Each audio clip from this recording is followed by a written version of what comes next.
UPI பரிவர்த்தனைகளுக்கு கட்டணம் விதிக்கும் திட்டம் எதுவும் இல்லை என்று மத்திய நிதியமைச்சகம் தெரிவித்துள்ளது. மகாராஷ்டிரா தலைநகர் மும்பையில் கடந்த ஜூலை மாதம் நடைபெற்ற நிகழ்ச்சியில் பேசிய ரிசர்வ் வங்கி ஆளுநர் சஞ்சய் மல்கோத்ரா யுபிஐ பரிவர்த்தனைகளுக்கு வரும் நாட்களில் கட்டணம் விதிக்கப்படலாம் என பேசியிருந்தார். இது நாடு முழுவதும் பெரும் விவாதத்தை கிளப்பிய நிலையில் தனது கருத்து தவறாக புரிந்து கொள்ளப்பட்டதாக சஞ்சய் மல்கோத்ரா விளக்கம் அளித்தார். மேலும் யுபிஐ பரிவர்த்தனைகளுக்கு ஏற்படும் செலவை மத்திய அரசு ஈடுகட்டி வருவதாக சஞ்சய் மல்கோத்ரா கூறினார். இந்நிலையில் விவகாரம் குறித்து மக்களவையில் எழுத்துப்பூர்வமாக விளக்கம் அளித்த மத்திய நிதித்துறை இணை அமைச்சர் பங்கஜ் சௌத்ரி யுபிஐ பரிவர்த்தனைகளுக்கு கட்டணம் விதிக்கும் திட்டம் தற்போதைக்கு மத்திய அரசிடம் இல்லை என்றார். இதனிடையே நடப்பு ஆகஸ்ட் மாதத்தில் யுபிஐ மூலம் மேற்கொள்ளப்படும் பண பரிவர்த்தனையின் ஒரு நாள் சராசரி தொகை 90,000 கோடி ரூபாயை எட்டியதாக SBI வங்கி தெரிவித்துள்ளது. பிரதமர் நரேந்திர மோடி 7 ஆண்டுகளுக்கு பிறகு இந்த மாத இறுதியில் சீனாவுக்கு பயணம் மேற்கொள்கிறார். இந்தியாவுக்கு பயணம் மேற்கொண்ட சீன வெளியுறவுத்துறை அமைச்சர் வாங் யி டெல்லியில் மத்திய வெளியுறவுத்துறை அமைச்சர் ஜெய்சங்கரை சந்தித்து பேச்சுவார்த்தை நடத்தினார். அப்போது பிரம்மபுத்திரா ஆற்றின் குறுக்கே அணை கட்டும் சீனாவின் முயற்சிக்கு ஜெய்சங்கர் எதிர்ப்பு தெரிவித்தார். இதனைத் தொடர்ந்து தேசிய பாதுகாப்பு ஆலோசகர் அஜித் தோவலுடன் 24வது இருதரப்பு பிரதிநிதிகள் கூட்டத்தில் பங்கேற்ற சீன அமைச்சர் பின்னர் பிரதமர் நரேந்திர மோடியை சந்தித்து பேசினார். அப்போது சீனாவின் ஜியான்ஜின் நகரில் வரும் 31 மற்றும் 1ஆம் தேதிகளில் நடைபெறவுள்ள ஷங்காய் ஒத்துழைப்பு அமைப்பின் மாநாட்டில் பங்கேற்க பிரதமருக்கு வாங் யி அழைப்பு விடுத்தார். இதனை பிரதமர் நரேந்திர மோடி ஏற்றுக்கொண்டார். மேலும் எல்லைப் பகுதியில் அமைதி மற்றும் நிலைத்தன்மையை ஏற்படுத்த வேண்டும் என்றும் வலியுறுத்தினார். இந்திய பொருட்களுக்கு அமெரிக்கா 50% வரி விதித்திருக்கும் நிலையில் பிரதமரின் சீன பயணம் முக்கியத்துவம் வாய்ந்துள்ளது. மேலும் 7 ஆண்டுகளுக்கு பிறகு சீனா செல்ல உள்ள அவர் இருதரப்பு விவகாரங்கள் குறித்து சீன அதிபருடன் பேச்சு நடத்துவார் என்றும் எதிர்பார்க்கப்படுகிறது. கைது செய்யப்பட்டு 30 நாட்களுக்கு சிறையில் இருந்தாலே பிரதமர், முதலமைச்சர் மற்றும் அமைச்சர்களை பதவி நீக்கம் செய்யும் வகையிலான சட்ட திருத்த மசோதாக்களை மத்திய உள்துறை அமைச்சர் அமித் ஷா மக்களவையில் இன்று தாக்கல் செய்கிறார். நாடாளுமன்ற மழைக்கால கூட்டத்தொடர் நாளையுடன் நிறைவடைகிறது. இந்நிலையில் மக்களவையில் 3 முக்கிய மசோதாக்களை மத்திய உள்துறை அமைச்சர் அமித் ஷா இன்று தாக்கல் செய்கிறார். இதன்படி 5 ஆண்டுகளுக்கும் மேலான தண்டனை விதிக்கும் வகையிலான எந்தவொரு குற்றச்சாட்டின் கீழும் முதலமைச்சர் மற்றும் அமைச்சர்கள் கைது செய்யப்பட்டு 30 நாட்களுக்கு சிறையில் இருந்தால் 31வது நாளில் அவர்களை ஆளுநர் பதவி நீக்கம் செய்ய வழிவகை செய்யப்படுகிறது. இதேபோல பிரதமர் மற்றும் மத்திய அமைச்சர்கள் கைது செய்யப்பட்டால் அவர்களை குடியரசுத் தலைவர் பதவி நீக்கம் செய்யவும், அவர்கள் பதவி நீக்கம் செய்யப்படாவிட்டால் தானாகவே பதவி நீக்கம் செய்யப்படவும் வழிவகை செய்யப்படுகிறது. இந்த சட்டம் ஜம்மு காஷ்மீருக்கும் பொருந்தும் வகையில் 3வது மசோதா தாக்கல் செய்யப்படுகிறது. ஜம்மு காஷ்மீருக்கு மீண்டும் சிறப்பு மாநில அந்தஸ்து வழங்கப்படும் என்று எதிர்பார்க்கப்படும் நிலையில் அதற்கு மாறாக இந்த மசோதா அமைந்துள்ளது. நாடாளுமன்றத்தில் மசோதாவை தாக்கல் செய்ய குறிப்பிட்ட கால அவகாசம் தேவைப்படும் சூழலில் அதிலிருந்து விலக்களித்து உடனடியாக தாக்கல் செய்ய அனுமதிக்குமாறு மக்களவை செயலாளருக்கு அமைச்சர் அமித் ஷா நேற்று கடிதம் எழுதியுள்ளார். இது எதிர்க்கட்சிகளான மாநிலங்களின் முதலமைச்சர்களை பதவி நீக்கம் செய்யும் முயற்சி என்று காங்கிரஸ் மூத்த தலைவர் அபிஷேக் சிங்வி குற்றம் சாட்டியுள்ளார். வார இறுதி விடுமுறையை முன்னிட்டு பயணிகளின் வசதிக்காக சிறப்பு பேருந்துகள் இயக்கப்பட உள்ளதாக தமிழ்நாடு அரசு போக்குவரத்து கழகம் அறிவித்துள்ளது. வரும் வெள்ளி, சனி, ஞாயிறு ஆகிய கிழமைகளில் கிடாம்பாக்கத்தில் இருந்து கோவை, சேலம், ஈரோடு, நெல்லை, தூத்துக்குடி உள்ளிட்ட தென் மாவட்டங்களுக்கு ஏறத்தாழ 700 சிறப்பு பேருந்துகள் இயக்கப்படும் என அறிவிக்கப்பட்டுள்ளது. அதேபோல் கோயம்பேட்டில் இருந்து திருவண்ணாமலை, நாகை, வேளாங்கண்ணி, ஓசூர், பெங்களூரு ஆகிய ஊர்களுக்கு வெள்ளி மற்றும் சனிக்கிழமைகளில் தலா 55 பேருந்துகள் இயக்கப்படும் என்றும் தெரிவிக்கப்பட்டுள்ளது. மாதவரத்தில் இருந்து வெள்ளி மற்றும் சனிக்கிழமைகளில் தலா 20 சிறப்பு பேருந்துகள் இயக்கப்படும் என்றும், ஞாயிற்றுக்கிழமை சொந்த ஊர்களில் இருந்து சென்னை மற்றும் பெங்களூரு உள்ளிட்ட ஊர்களுக்கு திரும்ப பயணிகளின் தேவைக்கு ஏற்ப சிறப்பு பேருந்துகள் இயக்கப்படும் என தெரிவிக்கப்பட்டுள்ளது. தொலைதூர பயணம் செய்ய இருப்பவர்கள் கூட்ட நெரிசலை தவிர்க்க www.tnstc.in மற்றும் மொபைல் ஆப் மூலம் முன்பதிவு செய்து பயணிக்கலாம் என போக்குவரத்து கழகம் அறிவித்துள்ளது. பாதி கம்யூனிஸ்ட் கட்சிகளை திமுக விழுங்கிவிட்டதாக அதிமுக பொதுச் செயலாளர் எடப்பாடி பழனிசாமி விமர்சித்துள்ளார்.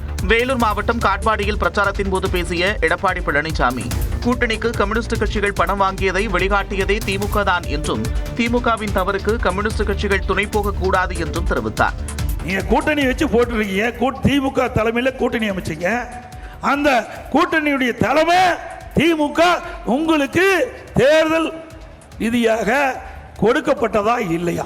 அதுதான் எங்களுடைய கேள்வி. மேலும் திமுகவுடனான கூட்டணியால் கம்யூனிஸ்ட் கட்சிகளின் செல்வாக்கு குறைந்து கொண்டே செல்வதாக எடப்பாடி பழனிசாமி தெரிவித்தார். நான் பாதி கம்யூனிஸ்டுகிறார், பாதி முழுகிட்டார், பாதி கம்யூனிஸ்ட் கட்சி விழுங்கிவிட்டார். நான் அடிக்கடி சொல்லிக் கொண்டே இருக்கின்றேன், திராவிட முன்னேற்ற கழகம் செய்கின்ற தவறுக்கு துணை போகாதீர்கள். உங்களுக்கு என்று தனி மரியாதை இருந்து கொண்டிருக்கிறது, அது சரிந்து கொண்டிருக்கிறது என்று சுட்டிக்காட்டினேன். திமுக, காங்கிரஸ் உள்ளிட்ட கட்சிகளின் கொள்கையும் கம்யூனிஸ்ட் கட்சிகளின் கொள்கையும் இவ்வாறு ஒத்துப்போகிறது என்று எடப்பாடி பழனிசாமி கேள்வி எழுப்பினார். தவேக மாநாட்டு மேடையில் வாகை சூடும் வரலாறு திரும்புகிறது என்ற வாசகத்துடன் திமுகவை தோற்றுவித்த அண்ணா, அதிமுகவை நிறுவிய எம்ஜிஆர் ஆகியோரின் புகைப்படங்களுடன் இடம்பெற்றுள்ள கட் அவுட் பேசுபொருளாக மாறியுள்ளது. இது குறித்து விளக்கம் அளித்துள்ள தவேக துணை பொதுச் செயலாளர் நிர்மல்குமார், மக்கள் நேசிக்கும் தலைவர்களின் புகழை பரப்புவது தங்கள் கடமை என்றும் இதில் அரசியல் உள்நோக்கம் இல்லை என்றும் கூறினார். பொதுவான தலைவர்கள், அந்த பொதுவான தலைவர்களின் படத்தை பயன்படுத்துவதில் எந்த தவறும் கிடையாது என்பது எங்களுக்கு இல்லை, மக்கள் எல்லாருக்கும் அந்த நம்பிக்கை உண்டு. அதனால் எந்த தவறும் இல்லை. இங்கே அம்பேத்கரின் படம் இருக்கிறது, பெரியாருடைய படம் இருக்கிறது. எல்லா தலைவர்களும் மக்களின் நம்பிக்கை, மக்கள் விரும்பும் தலைவர்களின் படம் இருக்கிறது. அதனால் அதில் எந்த தவறும் இல்லை என்பதுதான் எங்களுடைய மக்களுடைய பொதுமக்களுடைய எல்லாருடைய கருத்தாக இருக்குது. அதே நேரம் எம்ஜிஆர் புகைப்படத்தை பயன்படுத்தியதற்கு அதிமுக முன்னாள் அமைச்சர் வைகை செல்வன் எதிர்ப்பு தெரிவித்துள்ளார். புரட்சித் தலைவர் எம்ஜிஆருடைய படத்தையும் பயன்படுத்துகிற முழு தகுதி அண்ணா திராவிட முன்னேற்ற கழகத்துக்கு தான் இருக்கிறது. ஆகவே இந்த தவேக கட்சியை சேர்ந்தவர்கள் புரட்சித் தலைவர் எம்ஜிஆர் படத்தை போட்டிருப்பது அவர்களுக்கு அடாத செயல், அது தேவையற்ற செயல். அண்ணா, எம்ஜிஆரின் படத்தை விஜய் முதன்மைப்படுத்துவது தமிழ்நாட்டு அரசியலில் பரபரப்பை ஏற்படுத்தியுள்ளது. அன்புமணி மீது சுமத்தப்பட்டுள்ள 16 குற்றச்சாட்டுகள் குறித்து வரும் 31ஆம் தேதிக்குள் விளக்கமளிக்க வேண்டும் என கெடு விதித்து ராமதாஸ் மீண்டும் நோட்டீஸ் அனுப்பியுள்ளார். பாமகவில் ராமதாஸ் மற்றும் அன்புமணி இடையே மோதல் நீடித்து வரும் நிலையில் ஒழுங்கு நடவடிக்கை குழுவை அமைத்து கட்சி விரோத நடவடிக்கைகளில் ஈடுபடுபவர்கள் குறித்து விசாரித்து அறிக்கை அளிக்க ராமதாஸ் உத்தரவிட்டார். அதன்படி கடந்த 17ஆம் தேதி நடந்த பாமகவின் சிறப்பு பொதுக்குழு கூட்டத்தில் அன்புமணி மீது 16 குற்றச்சாட்டுகளை முன்வைத்து அறிக்கை ஒன்றை அந்த குழு ராமதாஸிடம் ஒப்படைத்தது. குற்றச்சாட்டுகள் குறித்து விளக்கம் கேட்டு அன்புமணிக்கு நோட்டீஸ் அனுப்பப்பட்டது. இந்நிலையில் தைலாபுரத்தில் உள்ள ராமதாஸின் இல்லத்தில் ஒழுங்கு நடவடிக்கை குழு கூட்டம் நடைபெற்றது. அதற்குண்டான விளக்கம் மற்றும் ஆவணங்கள் ஏதேனும் இருப்பின் அவைகள் 31/8/2025 தேதிக்குள் நேரிலோ அல்லது மேற்கண்ட முகவரிக்கு கடிதத்தின் வாயிலாகவோ சமர்ப்பிக்கப்பட வேண்டும் என்று அறிவுறுத்துகிறோம்.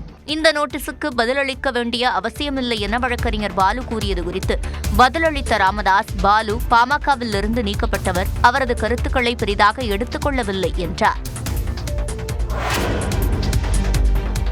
தமிழ்நாட்டில் கட்சி தாவல்கள் ஒன்றும் புதிது கிடையாது என்று தெரிவித்துள்ள தேமுதிக பொதுச் செயலாளர் பிரேமலதா விஜயகாந்த், தங்கள் கட்சியில் விஜயகாந்தால் வளர்த்தெடுக்கப்பட்ட எம்எல்ஏக்கள் கூட முதுகில் குத்திவிட்டு சென்றதாக குறிப்பிட்டார். மயிலாடுதுறையின் பல்வேறு பகுதிகளில் தேமுதிக பொதுச் செயலாளர் பிரேமலதா விஜயகாந்த் பரப்புரை பயணம் மேற்கொண்டார். அப்போது செய்தியாளர்களை சந்தித்த அவர் கட்சி தாவல்கள் குறித்த கேள்விக்கு பதிலளித்தார். தேமுதிகலேயே கேப்டன் பார்த்து வளர்த்த அந்த எம்எல்ஏஸே கேப்டன் முதுகிலேயே குத்திட்டு போன வரலாறுலாம் நம்ம பார்த்துக்கிட்டு தான் இருக்கோம். துரோகம் செய்பவர்களுக்கு என்று எந்த வரலாறும் கிடையாது என்பதை உறுதியா சொல்றேன். விஜயகாந்த் பாணியை விஜய் பின்பற்றுகிறாரா என்ற கேள்விக்கு பதிலளித்த அவர், விஜயகாந்திற்கு நிகர் விஜயகாந்த் தான் என்றார். இறங்கி வேட்டி மடிச்சு கட்டினார்னா மழை, வெள்ளம், புயல் எதா இருந்தாலும் எதுக்கும் பயப்பட மாட்டார். களத்துல இறங்கி மக்களுக்கு பணி செய்கின்ற ஒரு உத்தமராக தான் கேப்டன் வாழ்ந்தாரு. அதனால கேப்டன் கூட இங்க யாரையுமே நம்ம கம்பேரே பண்ண முடியாது. கேப்டனுக்கு நிகர் கேப்டன் தான். ஆம்புலன்ஸ் விவகாரம் குறித்து பேசிய அவர், தேமுதிக நிகழ்ச்சிகளிலும் இதுபோன்ற பிரச்சனைகள் நடந்திருப்பதாக குறிப்பிட்டார்.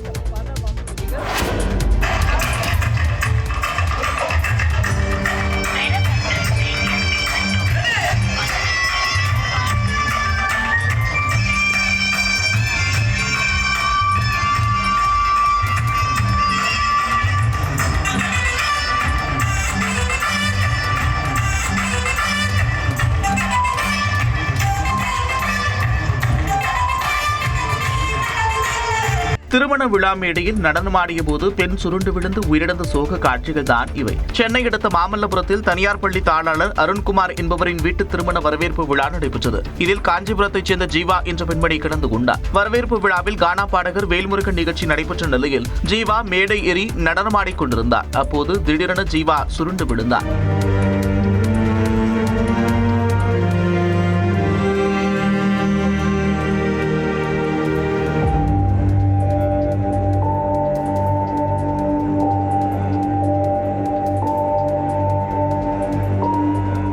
அருகில் இருந்தவர்கள் முதலுதவி சிகிச்சை அளித்து மருத்துவமனைக்கு கொண்டு சென்றனர். இருப்பினும் மாரடைப்பு ஏற்பட்டு ஜீவா உயிரிழந்ததாக மருத்துவர்கள் தெரிவித்தனர். நடனமாடிக்கொண்டிருந்த பெண் திடீரென உயிரிழந்தது சோகத்தை ஏற்படுத்தியுள்ளது.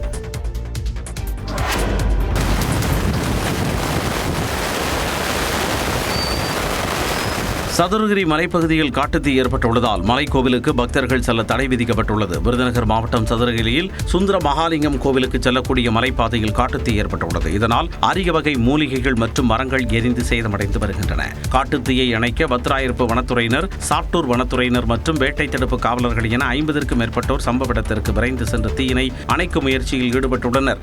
வனப்பகுதியில் காற்றின் வேகம் அதிகமாக இருப்பதால் காட்டுத்தீயினை கட்டுக்குள் கொண்டுவர வனத்துறையினர் போராடி வருகின்றனர்.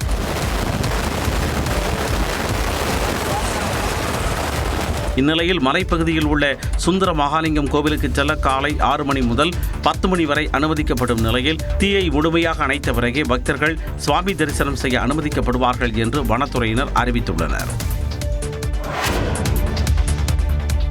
சென்னை ராஜா அண்ணாமலைபுரம் பகுதியில் உள்ள அடுக்குமாடி குடியிருப்பு வளாகத்தில் திடீர் தீ விபத்து ஏற்பட்டது.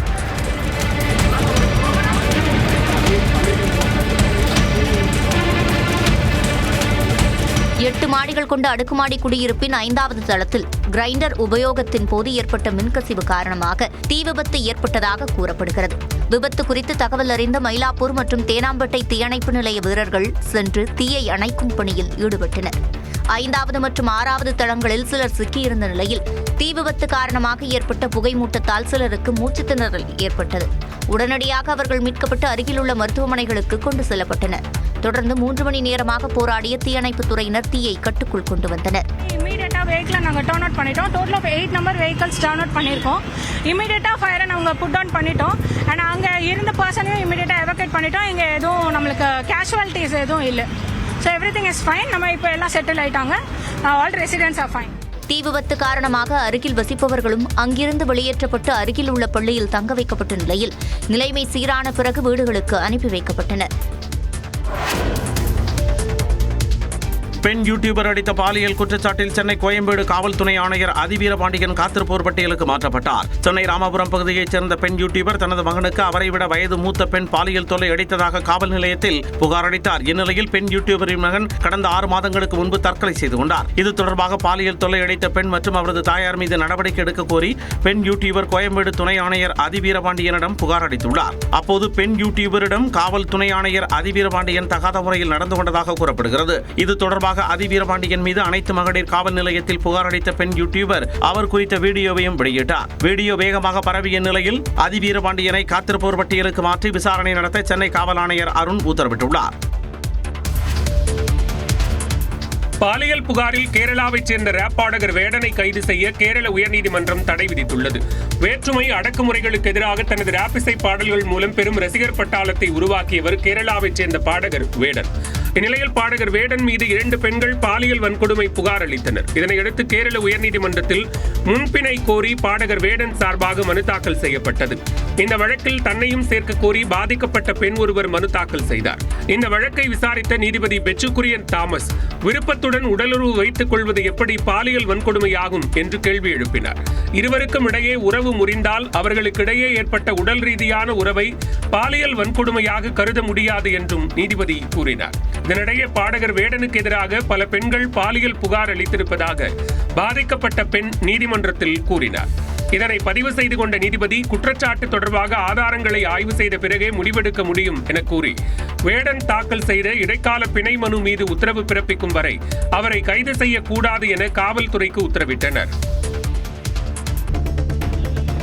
விழுப்புரம் மாவட்டம் வானூர் அருகே உள்ள பஞ்சவடி ஆஞ்சநேயர் கோயிலில் பாமக தலைவர் அன்புமணியின் மனைவி சௌமியா சாமி தரிசனம் செய்தார். 36 அடி உயர ஆஞ்சநேயரை தனது மகள் சஞ்சுத்ராவுடன் வந்து சௌமியா அன்புமணி வழிபட்டார். தொடர்ந்து சஞ்சுத்ராவிற்காக சிறப்பு பூஜைகள் செய்யப்பட்டன. இதன்பின் பாமக நிர்வாகிகளுடன் சௌமியா அன்புமணி புகைப்படம் எடுத்துக் கொண்டார். தங்கச்சி மடத்தில் மீனவர்கள் ரயில் மறியல் போராட்டத்தில் ஈடுபட்டதால் பரபரப்பு ஏற்பட்டது. மத்திய மாநில அரசுகளே மீனவன் படுகிற பாடு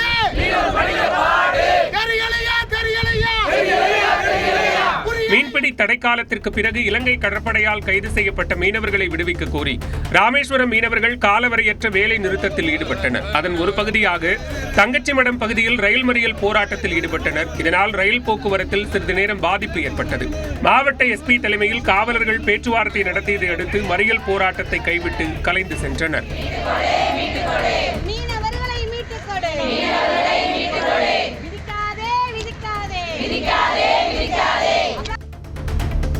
திருவாரூர் மாவட்டத்தில் கோடை நெல் சாகுபடியில் நேரடி நெல் கொள்முதல் நிலையம் மூலம் 1,80,000 மெட்ரிக் டன் நெல் கொள்முதல் செய்யப்பட்டுள்ளது. இந்த ஆண்டு 60,490 ஏக்கர் பரப்பளவில் கோடை நெல் சாகுபடி நடைபெற்ற நிலையில் இதுவரை விவசாயிகளிடம் 120 மெட்ரிக் டன் நெல் கொள்முதல் செய்யப்பட்டுள்ளதாக தமிழ்நாடு நுகர்பொருள் வாணிபக் கழக முதல்நிலை மண்டல மேலாளர் புகாரி கூறியுள்ளார்.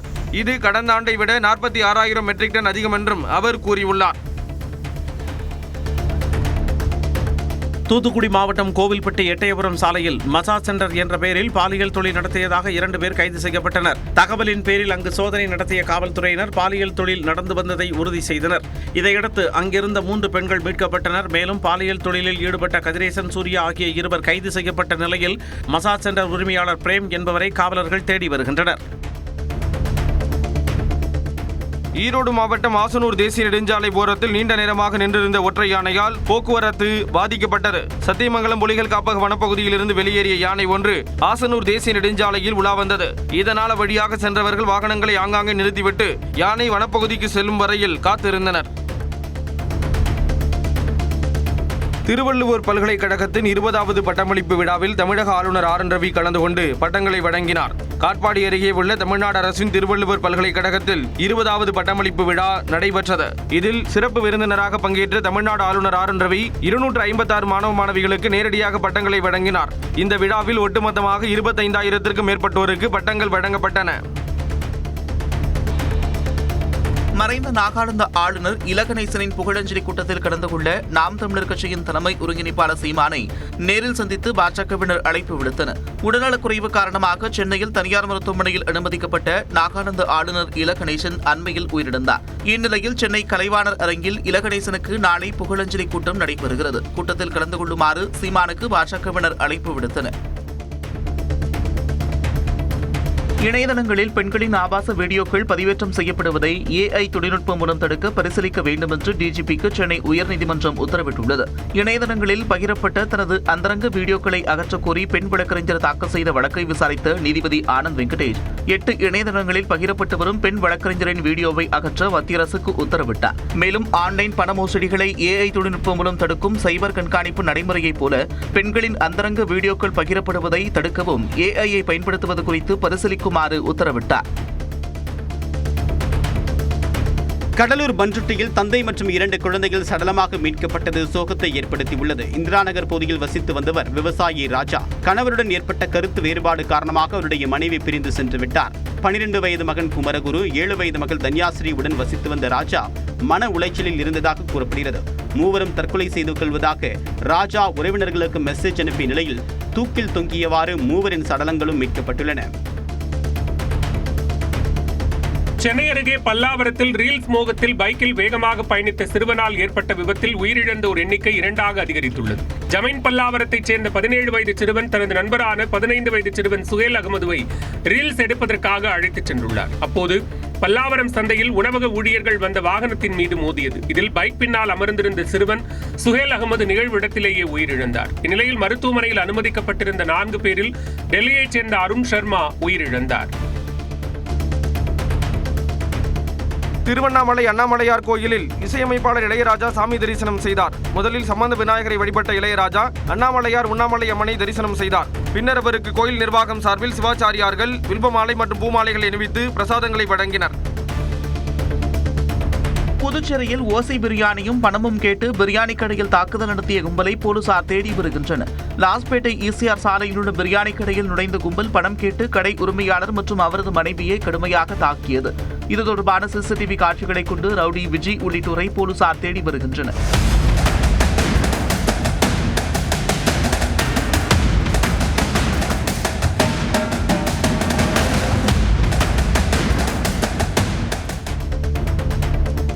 கடலூர் மாவட்டம் விருத்தாச்சலத்தில் பேருந்தின் படிக்கட்டில் பயணம் செய்த மாணவர்களும் அவர்களை கண்டிக்காத ஓட்டுநர் நடத்துனரையும் நீதிபதி எச்சரித்து அனுப்பியது பரபரப்பை ஏற்படுத்தியது. விருத்தாச்சலம் அரசு ஆண்கள் மேல்நிலைப்பள்ளி மாணவர்கள் சிலர் அரசு பேருந்தின் படியில் தொங்கியபடி பயணம் செய்தனர். இதனை பார்த்து விருத்தாச்சலம் ஒருங்கிணைந்த நீதிபதி இருசக்கர வாகனத்தை பேருந்தின் முன்பு நிறுத்தி அனைவரையும் கீழே இறங்க சொல்லி எச்சரித்து அனுப்பினார்.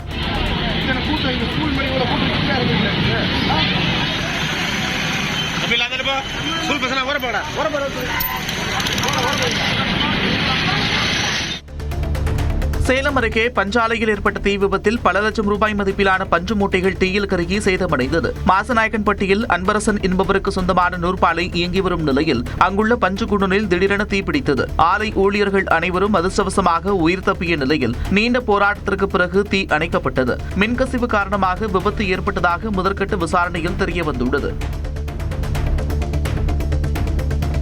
கோவை மாவட்டம் தொண்டாமுத்தூரில் ஊருக்குள் புகுந்த காட்டு யானையால் கிராம மக்கள் அச்சத்திற்குள்ளாக்கினர். உணவு தேடி ஊருக்குள் வந்த காட்டு யானை விவசாயியின் வீட்டின் சுற்றுப்புற சுவரை சேதப்படுத்தியது. யானையை கண்ட கிராம மக்கள் கத்தி கூச்சலிட்டு மீண்டும் வனத்திற்கு விரட்டினர். காட்டு யானை ஊருக்குள் வருவதை தடுக்க வனத்துறை நடவடிக்கை எடுக்க வேண்டும் என்று கிராம மக்கள் கோரிக்கை விடுத்துள்ளனர்.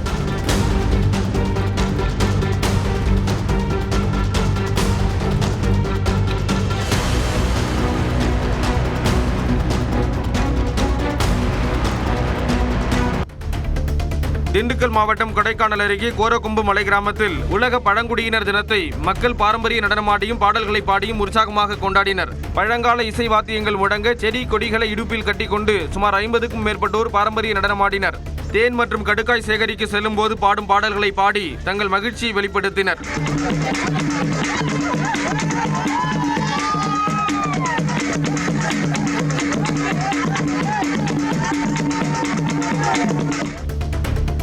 ராமநாதபுரம் மாவட்டம் அரியக்குடியில் மழை பெய்து விவசாயம் செழிக்க வேண்டி பெண்கள் ஒன்றிணைந்து முளைப்பாரி எடுத்தனர். தம்புராட்டியம்மன் கோவிலில் சிறப்பு பூஜைகள் நடைபெற்ற நிலையில் பெண்கள் கும்மியடித்தும் ஆண்கள் ஒயிலாட்டம் ஆடியும் சுவாமி தரிசனம் செய்தனர். தொடர்ந்து பெண்கள் முளைப்பாரியை தலையை சுமந்து ஊர்வலமாக சென்று தங்கள் நேர்த்திக்கடன்களை செலுத்தினர்.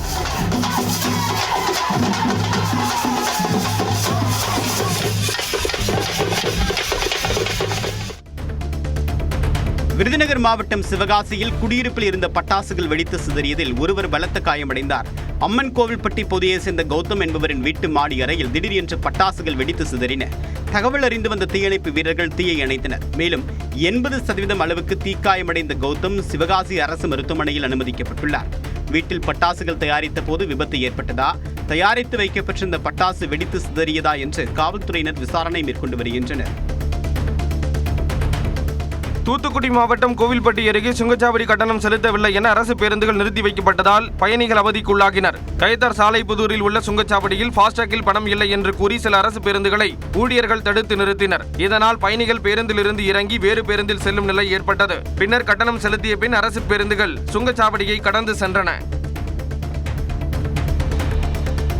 உதகை தாவரவியல் பூங்கா அருகே உள்ள குடியிருப்பு பகுதிக்குள் நுழைந்த சிறுத்தை நாயை வேட்டையாடி இழுத்துச் சென்ற சிசிடிவி காட்சி வெளியாகியுள்ளது.